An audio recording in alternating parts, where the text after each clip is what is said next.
My fellow Americans, we're facing a defining moment, an inflection point.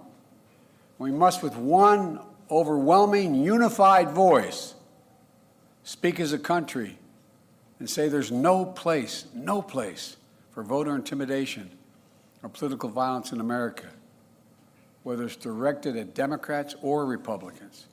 No place, period. No place ever.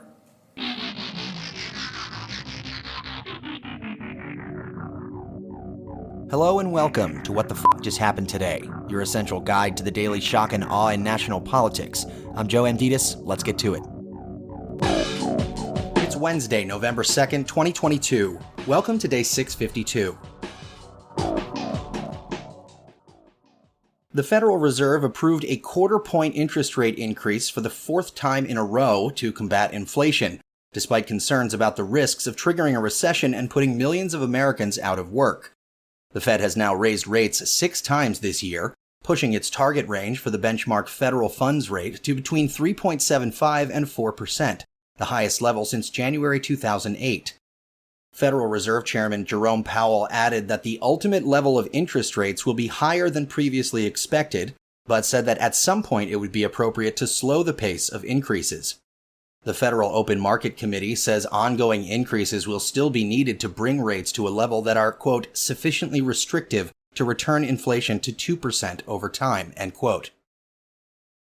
Meanwhile, the Biden administration will provide $13.5 billion in funding to help low and moderate income Americans lower their energy costs this winter.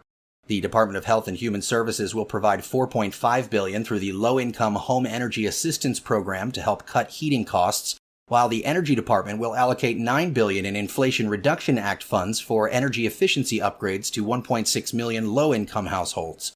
Last year, LIHEAP helped 5.3 million U.S. households with heating, cooling, and weatherization costs. Moving on, a federal judge issued a restraining order against a group that's been accused of intimidation and harassment of voters who are casting ballots at drop boxes in Arizona. U.S. District Court Judge Michael Liburdi said members of Clean Elections USA are barred from taking photos, filming, following, speaking to, or yelling at anyone within 75 feet of a ballot drop box or the entrance to a building that houses one. The order also prohibits the group from openly carrying weapons or visibly wearing body armor within 250 feet of drop boxes. Last week, the League of Women Voters sued the group, saying that its actions amounted to, quote, time-tested methods of voter intimidation, end quote. Meanwhile, according to new emails disclosed to congressional investigators, Trump's attorneys saw Supreme Court Justice Clarence Thomas as their only chance for overturning the results of the 2020 election. Quote, we want to frame things so that Thomas could be the one to issue some sort of stay or other circuit justice opinion, saying Georgia is in legitimate doubt, end quote. That quote from a December 31st, 2020 email written by Trump attorney Kenneth Chesebro and sent to Trump's legal team. Chesebro argued that Thomas would end up being key to overturning then-President-elect Biden's win, contending that Thomas would be, quote, our only chance to get a favorable judicial opinion by January 6th, which might hold up the Georgia count in Congress, end quote. Later that day, Attorney John Eastman replied, quote, I think I agree with this, end quote. The messages were part of a batch of 8 emails that a federal judge in California ordered released to the January 6th committee. The January 6th committee is also reportedly in discussions with Trump's attorneys about him testifying under oath, according to Liz Cheney. Cheney's comments came after Trump's team formally agreed to accept the committee's subpoena seeking documents and testimony. The subpoena requires that Trump turn over documents by Friday, November 4th, and he's also required to appear for 1 or more days of deposition beginning around November 14th. Trump has reportedly told his advisors that he'd be open to a live appearance before the panel. Cheney, however, said, quote, this is not a situation where the committee is going to put itself at the mercy of Donald Trump in terms of his efforts to create a circus, end quote.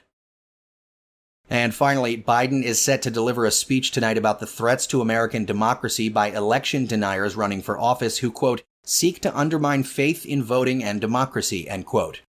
In prepared remarks, Biden plans to warn that candidates running for office who won't commit to accepting the results are putting America on the path to chaos.